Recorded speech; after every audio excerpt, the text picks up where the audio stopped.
again, welcome to our town. It's a special edition today. Again, we have a special community member in studio with us, Kenneth Deere, who is the former publisher and owner of the Eastern Door, and he is also the secretary at the Longhouse on the 207, along with a number of other titles. Today we invited him in studio to discuss some local politics and issues that are ongoing in Kahnawake. And of course, as a journalist and media personality, or person, if you will, obviously you represent a certain, I don't like to use the words divisions in the community, but you are a traditional person. And of course, it's a different kind of politics than that of the Mohawk Council. So it is supposed to be a government of the people, and that's something that we want to discuss today. So welcome to studio. Well, I'm happy to be here. How are you doing? Not too bad. I'm doing very well, thank you. So recovering from your accident a couple of months ago. Yeah, it was 7 months ago. 7 months ago, August. yeah. It was in August, and it was pretty bad. I was in the hospital for a couple of months, and then I've been in rehabilitation ever since. And I just finished my rehab, last week. Mm-hmm. So I'm now walking without a cane. Mm-hmm. So that's good. But I still have a limp, and it'll be a while before I'm fully recovered. Right. I mean, there was a lot of people who were concerned about you. So I'm glad, even myself, I'm glad to hear that you're doing better and things are thank you. progressing. I appreciate all the good wishes that people sent to me, and it helped me. It helped me get through some tough times. When I was in the hospital. Of course. Well, welcome back to a better place. Okay, thank you.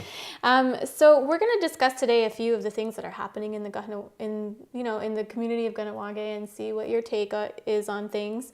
But one of the things I wanted to start off with was we often hear about the political divisions in the community. The Mohawk Council and everybody else who falls in between, and then traditional people and traditional governments.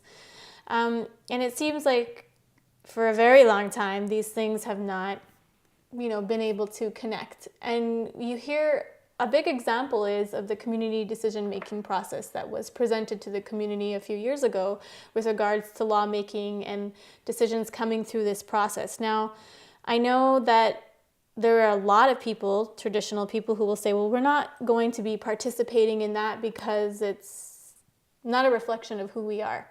So one thing that I would like to know is, why is that? Let's start with that. Why is that? Well, there's a lot of things to say about that, and I guess fundamentally, first of all, the Longhouse has its own constitution. It has its own way of operating, and that's different from the Mohawk Council. Mohawk Council gets its authority through the Indian Act. It was created by the Indian Act, whereas in tradition we get our authority from the Great Law. It was given to us in hundreds of years ago, centuries ago. And we still live by that. And the Indian Act was designed to replace tradition. That's what it was designed to do. It's very clear and very obvious. So we can't really allow the Canadian government to replace what is our government and our way of doing things.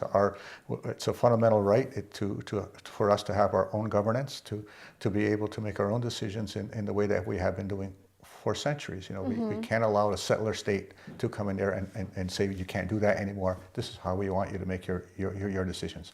We can't allow that to happen, because our fundamental rights, all our human rights, our right to self-determination, comes from that. It's an inherent right for us to do that. So we're not going to.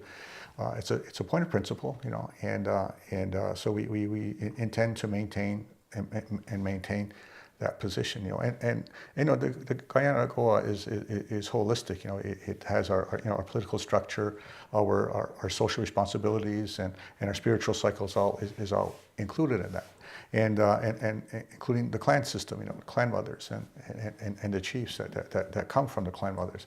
So we want to keep and maintain that. We can't allow the Canadian government to decide to change that or to take it over through the Indian Act and through the elected councils. We just won't allow that to happen. But even though obviously you're not allowing it to happen, but I think the question is what type of government then would be reflective of the community that you would participate in terms of making decisions? That's not a problem. I don't think that's a big problem. What we object to the first of all, to the community decision-making process, because it's really a bastardization of the clan system. You know, the three sides of the house trying to come to consensus and to make a decision, and what the Mohawk Council has done has just, you know, distorted that into something that it isn't. You know, to try to mimic traditional government, and it's not, you know, and it doesn't work, and you can tell by the people who attend, you know, it's not really. It does have a very low turnout. Low turnout, and Yeah. so there are many different models, I guess, that people we can use. But first of all, we always understand that the Guyana Go is our constitution, and that's where our power comes from, and that the Confederacy, you know, is where all the nations come together. The 6 nations, and we have a council of 50 chiefs, and each of those nations, and you have the Mohawk Nation, and among the Mohawks, and you have the communities, you know, and we have an authority from that, you know, to govern our people. You know, we think that some of us think that you know, a traditional government would mean that the authority, the governing authority, is the Confederacy. You know. And entities like the Mohawk Council can still function, but they would make sure that certain administrative functions take place. You know, that the roads get plowed, you know, garbage is collected, and stuff like that. But the politics, the relationship with the government, with states, whether it's Canada, United States, or other foreign entities, you know, is the domain of the Confederacy. You know, the negotiations, treaties, and those kind of issues, you know, belong in the domain of the Confederacy, you know, and the Mohawk Nation, and that's the way we should be operating. The Indian Act broke down the nation into small communities, and each community tries to act like its own little nation, you know. But can't be that way, you know. And it's a failure and that's one of the problems we have across Canada, you know. And so it's ideally the idea is that the Mohawk Nation has to act like a nation and behave like one, and it has to come in tradition, because tradition already has that function to do that and to live that way. The whole idea of the Mohawk Nation and nationality, you know, comes from that, from the Confederacy, you know, and from our teachings, you know. Everybody likes to wave around the Confederacy flag, you know, the Hiawatha Belt, and well, what does that mean? That means that Confederacy, that Constitution, and that relationship with another, that nation-to-nation relationship we have with each other, you know, that forms this federation. You know, that's what it means, you know. And the Band Council flies a great big flag, but it doesn't mean anything, you know, to them, because they just look at themselves as their little power within this little community, and what they say goes, and doesn't matter what the Longhouse says or anybody else says, you know, for that matter, and that leads to confrontation when you do that. We have a lot of times. Yeah, a lot. Yeah, and so we disagree with some of the things they do, but we're not closed-minded. We haven't closed the door on the conflict. We met with the Mohawk Council. Well, this was my next question. I had understood that there was a meeting that had taken place regarding the CDMP. We met with them 3 years ago, in January 2010. I think the high majority of the members of the Mohawk Council were there. We met in the cookhouse, and we talked to them. We told them our problems we had with the community decision-making process, and we told them about the 8 points of jurisdiction that the Confederacy feels that it's its domain, and we had a good discussion, you know, and it was civil, you know, there was no animosity or anything like that, and they listened and they asked some questions, and at the end of it, Mike DeLille said, you know, I promise you I'll get back to you, you know, and 3 years later we haven't heard anything back from Mike DeLille or from the Mohawk Council about this. It was we thought it was the beginning of a dialogue where we could you know exchange points of view, but apparently I guess the Mohawk Council just rejected the whole thing and the whole discussion, and we have not heard from them yet. So if the Mohawk Council tries to say, well, it's the Longhouse that's not talking, that's absolutely not true. You know, so there was a meeting had taken place, and you shared the reasons why. That's right. You know, of the non-support, but the door was still open, and the ball's in your court, and come back to us with something else, or they said that they would get back to us. All right, and okay. However they're going to get back to us, I don't know. But as Secretary of the Longhouse, we've had no communication from the MCK on this issue since that time. And it's been 3 years, you know, and so it's you know it's disingenuous of them to say that they'll get back to us, or if they're trying to tell the community that it's that we're the one that's not talking, that's not true. Okay. 3 years and still waiting. We're going to continue with more on this discussion right after this quick commercial break. You're watching Our Town here on Mohawk TV. Don't go away.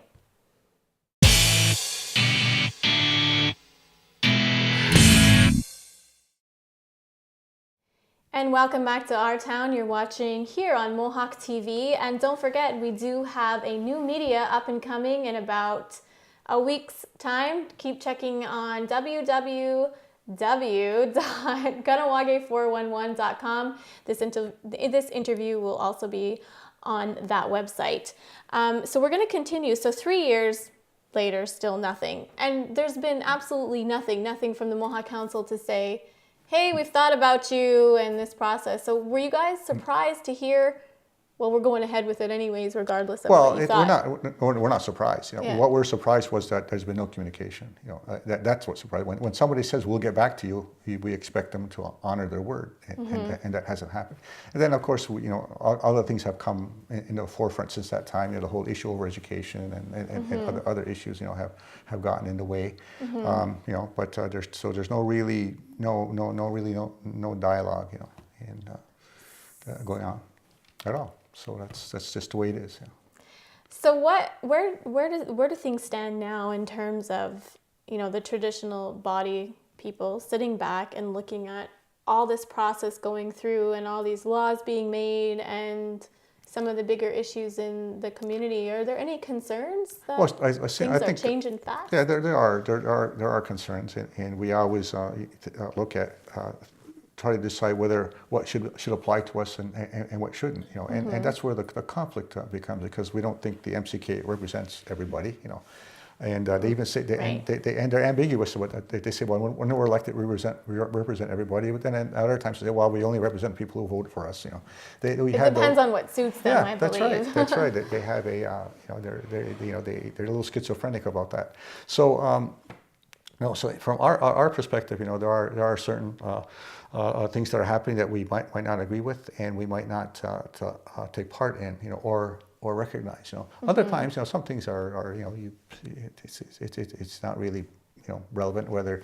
If we can't bring our household garbage to the to the depot anymore, well, that's a decision that they want to make. We're not going to go to have a battle over that, Right. But if there's things in say the injustice, they're having a justice act, and if we feel that traditional justice is not recognized in that, we would have problems with that, because we do have our own ways of dealing with justice. It's more about reparations than punishment, So we would have we may have in the future some difficulties with some of the legislations that they passed that we don't take into account tradition.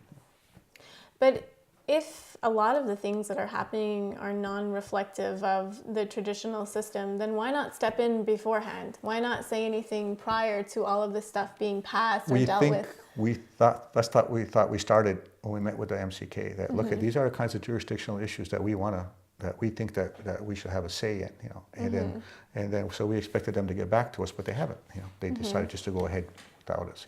That's their decision. They decided not to get back to us. They decided not to have a dialogue or a discussion with the Longhouse over things that we have concerns about. So if they say that we're not taking part in that, that's their. We're not going to take part in the community decision-making process. We would deal with them, in a certain way. But they certainly seemed to have rejected that. Mm-hmm. I mean, in the meantime, I know a lot of people will ask questions around the traditional body and say, well, what are they doing? Like, what is Mohawk Council doing? Let me rephrase that, to return to a traditional government. But on the other end, what is the traditional body doing to push this? I think that first of all, I think the Longhouse itself has internally, is doing its own thing, with the clan system, putting people in place, clan mothers and chiefs in place, so that we can move on these areas. We're having good relations with the Mohawk Nation Council and the Confederacy, which hasn't always been the best relationship, because of certain things that happened in the past. But those things are being repaired, and so we are active. It's not we don't put out press releases every time we go to a meeting, but they're taking place. Those things are going on, and positive things are happening.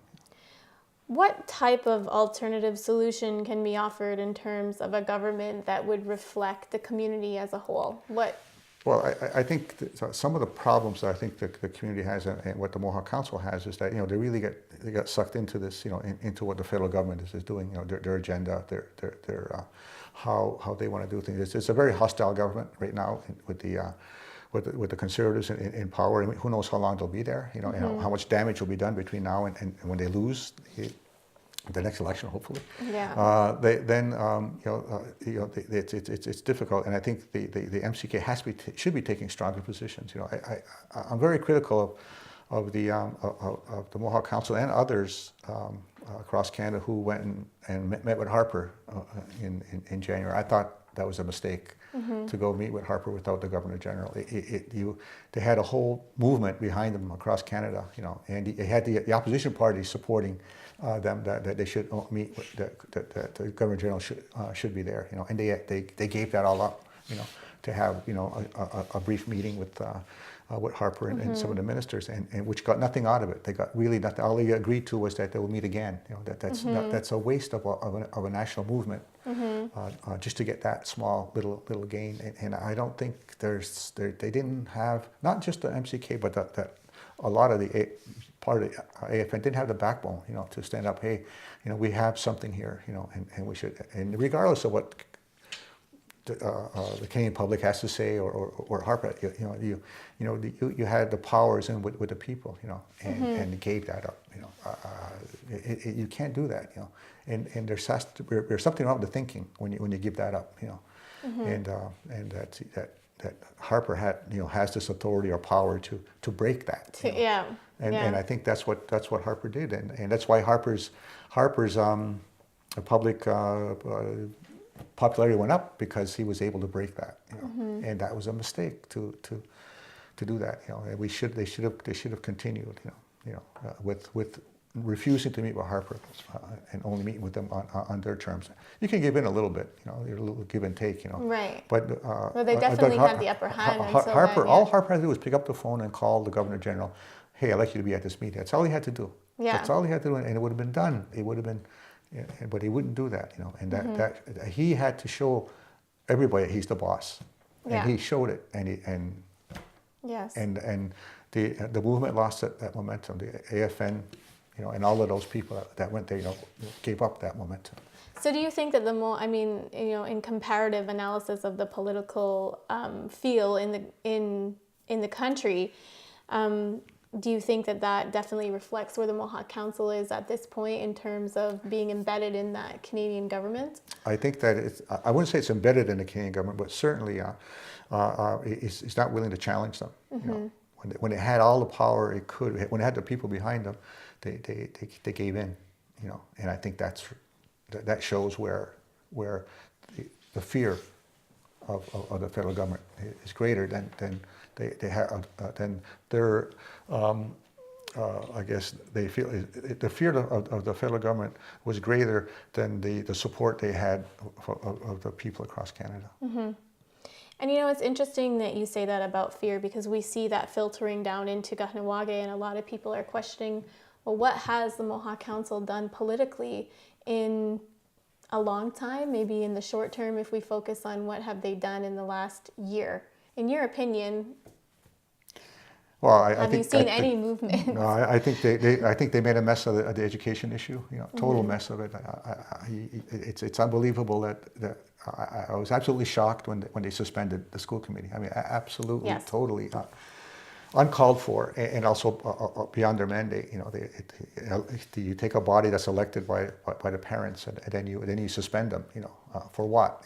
And the band council has still never told the school committee why they were suspended, and what the accusations were, and who brought out those accusations. Still haven't heard from Mohawk Council. We're going to discuss this education coming up. Don't go away. We're in studio with Kenneth Deere. You're watching Mohawk TV, and we're going to take a quick break.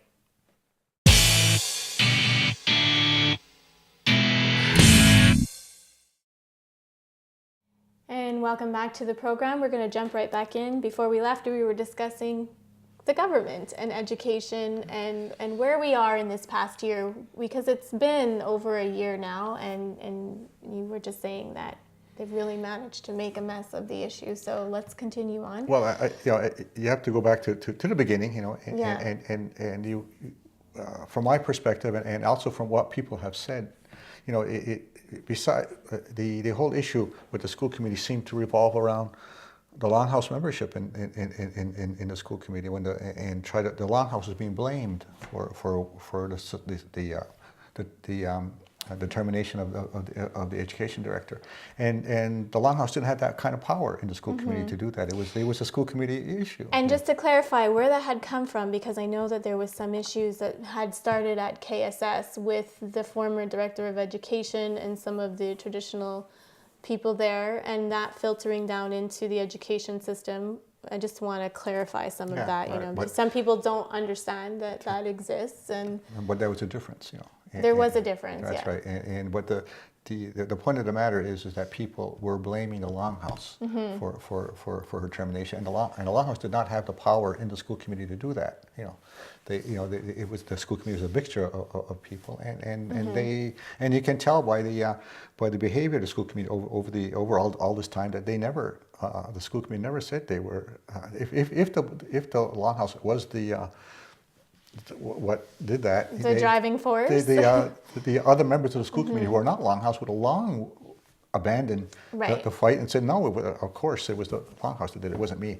But it's not what happened. The school committee was unified, and that should give you a message that it's not. But it was used, the whole idea to blame the Longhouse for what happened is part of this, and I think it's an anti-Longhouse sentiment in the MCK probably, and some other people in the community that helped create this furor, and try to place blame, and I think that's ill placed, and it's also has created a crisis in education. The suspension of the school committee, and then now there's two bodies working on a constitution. It's a mess, and I blame it on people who are just taking advantage of the situation and trying to find blame, particularly to the Longhouse, to try to get change, and it's caused a lot of hurt feelings.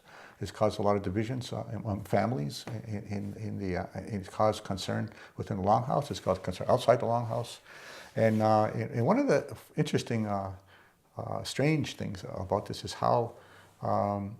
The Mohawk Council seems to listen to people who prefer to remain anonymous, and they seem to the people who approach the MCK and tell them, well, I'm in fear of my life or something, and so I'm telling you this, and so the Mohawk Council takes on the fight for these anonymous people, and again, and it's one thing to listen to people who prefer to remain anonymous, one thing, but to take that.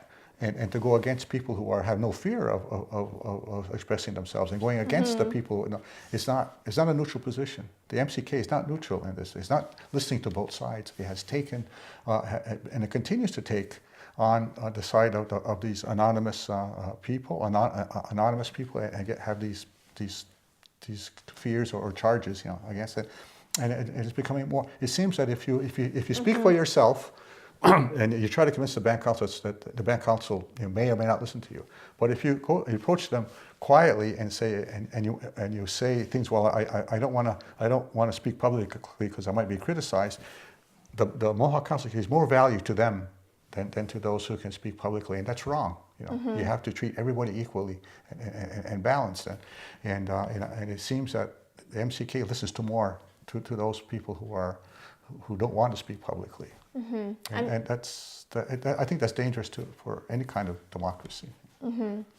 I definitely, being a journalist who's covered this story from the beginning and still continues to investigate in my own investigations, I've definitely uncovered that, yes, I can agree with you that there was this underlying issue with the Longhouse, and that's where this division was created at the very beginning, that these members of the school committee were members of the Longhouse, and then it kind of manifested itself more and further as things went on until, you know, the suspension, which I think shocked a lot of people. And you're right, people did feel that it was beyond their mandate, that they were never given the authority to govern education in the first place. But they'll turn around and say the Mall Council is responsible at the end of the day for the fiscal issues that surround education, and make it about that, and make it about this silent majority that they have to protect, because not everybody feels like they can come out and be as vocal in this community, because it can be a harsh place to be if you're not agreed with, but it's a very fine and dangerous line that they're walking. Yeah, and I don't. There's one thing about fiscal responsibility and management of education. You know, fiscal responsibility means means the the dollars and cents. You know, to it. And but the books are fine with the education. Education doesn't have a problem with its finances. You know, I mean, they could use more money, no doubt. But there's no fraud. You know, the school committee hasn't committed fraud. The education center hasn't committed fraud. You know, so there's no reason to change any of those kind of relationships or functions. You know, but the hostility, you know, towards the school committee was just amazing. You know, and I have to give them credit for standing up to it. You know, at the very beginning, and also being reappointed again. You know, which should tell people something. You know, that's not the issue, and the MCK should. You know, it's the people are telling the MCK, you're not going to push us around. You know, and so what happens is that people now are going around the school committee, going around by trying to change the Constitution or doing other things, and not dealing with it, you know, head on. They should just left well enough alone. I think there's also an issue of unprofessionalism that has to. And I'm talking about the staff. I think there's that's also an issue that hasn't been dealt with, and you know, there are some staff that undermine the school committee, and that's dangerous, and you can't allow that, shouldn't allow that to happen. But there has been nothing has happened in that situation. I think the MCK is also protecting them as well, and you know, that's some of the suspicion. And you know what? It's not even a suspicion, because I'm going to say it on the record that I know that there was a chief who I just spoken to in the last couple of months, if you will, and I've been questioning them on statements that they've made through the media to the public, and taking note and documenting everything as I should, because I am investigating this issue. And the more and more I investigate, the more I uncover.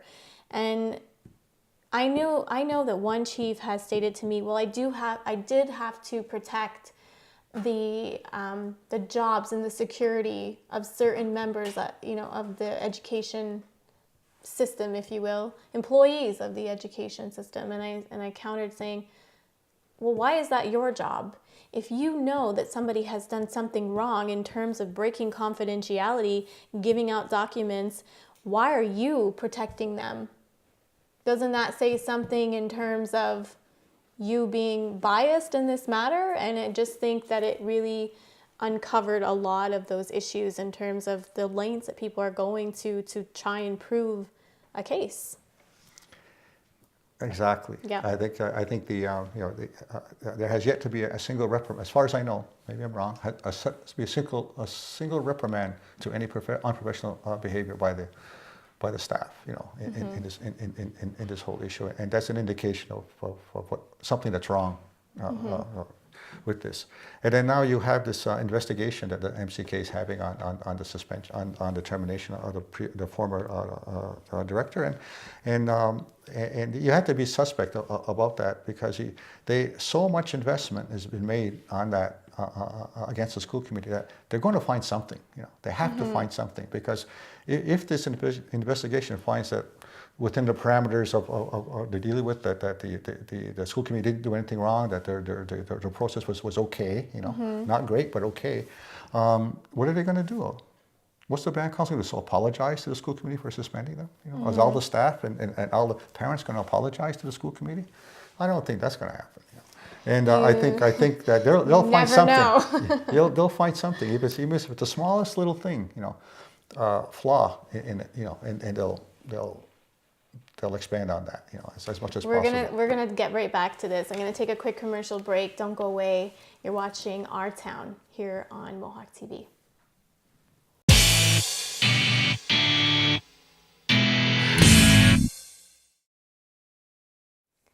And welcome back to the program. Before we went to commercial break, we had started to discuss the education issue, which is ongoing, and the investigation.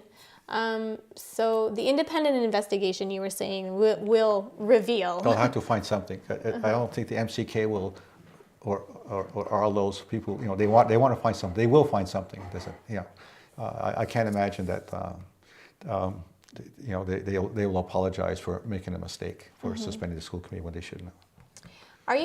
What are your feelings on the independent investigation into this whole issue? How, I guess, unbiased it's going to be? I don't know. I have to wait and see what the report is if it's made public, and we'll have to see. And what they're going to do with the report. You look at the Carl Horn situation. There was he was brought out charges on something, and then then the report recommended a 1-week suspension with pay, and the Mohawk Council takes that recommendation and makes it a 4-week suspension without pay. So what kind of why did they do that? What makes them? They're the judge and the jury, and they decide to give 4 times the punishment. I mean, more than 4 times the punishment, because they suspended his pay as well. So what is that? What kind of message does that give you? That the investigations can give you recommendations. It doesn't mean that they'll follow those recommendations. If this investigation on the school committee comes up with a small little punishment or something like that, the MCK can make it 4 times as large, because they have that power and that authority. And now you have 3 chiefs, I think, under investigation for putting something, supporting something on Facebook, and you have to wonder what's going to happen with that investigation, because if Carl Horn can get a 1-month suspension for something that's internal to the CCC, to the MCK, OCC, yeah. What would and you have these 3 chiefs who did something in public, which is far worse than what supposedly than what Carl Horn did. Then their punishment should be larger than what Carl Horn is if they're found guilty. So if he got a 1-month suspension without pay, these 3 chiefs, if they're found guilty, they should get 2 or 3 times the suspended without pay, because what they did was, in my view anyway, is worse than what Carl Horn did. So will they do that? And will they, will the other 9 chiefs do that to those 3 chiefs? And will Carl Horn be one of the 9 chiefs? Because what's good for the goose is good for the gander. And if those 3 chiefs judged him, then he should have a right to judge them. So he should be on council when they make that decision. Of course. So with that, Kenneth, is there anything else you'd like to add or discuss? No, I would like to say that the Longhouse is here, and as a part of this community and other communities, we're here to stay, and we'll always have our perspective and our point of view. We're not going away. We'll continue to have our political points of view, and we'll and expressing them, and we'll also have our social responsibilities and our spiritual responsibilities too, and we'll continue to carry them out. And we strongly believe in who we are and where we come from and where we're going to go in the future. Okay, is the Longhouse still open at this point to working with the Mohawk Council of Kahnawake? I would say that we're open to having a dialogue with the Mohawk Council. Working is a whole different, has too many arms and legs, but certainly there's nothing wrong with having respectful discussion. Okay. Well, thank you for coming on the program. It's welcome. Always interesting, and thank you, the viewer, for staying with us. If you have any comments or questions about this program, please email us at mohawktv@hotmail.com, and we'd be happy to get back to you. If you have anything you'd like to maybe put on the program, send us an email or call us at 632-9449. So thanks again for staying tuned, and Onigiwahi.